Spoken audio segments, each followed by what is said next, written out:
Halina't pag-usapan natin to mga idol.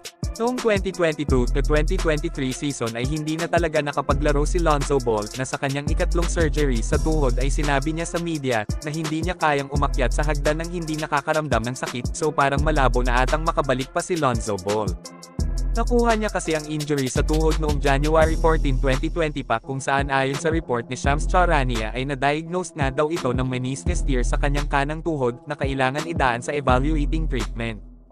Naayon sa lumabas na report ngayon ay hindi pa rin makakapaglaro sa papasok na season si Lonzo Ball, bagay na pinahihinayangan din ng team ng Chicago Bulls dahil noong 2017 kasi nang may draft siya ng Lakers bilang second overall pick ay inaasahan na talaga na magiging isa din siya sa most promising ng liga.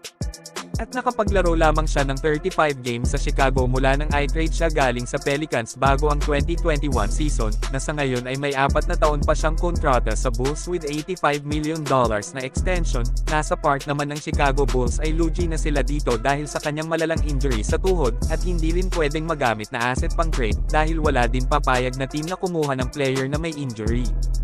Na hindi katulad ni Kevin Durant ay nagawa pang umalis ng Golden State at lumipat sa Brooklyn Nets noon kahit may Achilles tendon injury. Ang kaibahan lang talaga kasi ni Kevin Durant noon may 2 championship siya at 2 times MVP sa Warriors. At samantala mga idol, sa Lakers ay pumirma na nga si Jared Vanderbilt sa Lakers ng 4 years contract with $48 million na pumapatak ng $12 million ang isang taon niya sa LA, na magiging free agent naman siya pagpasok ng 2028. Ang tanong ay worth it nga ba si Vando sa ganoong kontrata? February 9 kasi nang makuha siya ng Lakers sa via trade from Utah Jazz at listed na 6'9 ang height, pero after off-season nga ay biglang naging 6'10". So based naman sa naging performance niya dito sa Lakers ay nag-average nga siya ng 7.2 points at 6.6 rebounds at 1.6 assist at 1.2 steal per game.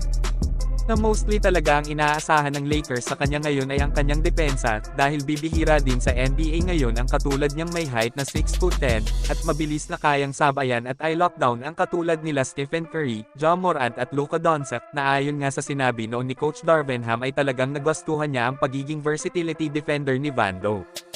At sa Lakers ay nakapaglaro din siya ng 26 game bago matapos ang playoffs, na may total na 78 games sa loob ng isang season, at kasama na dito noong nasa Utah Jazz pa siya.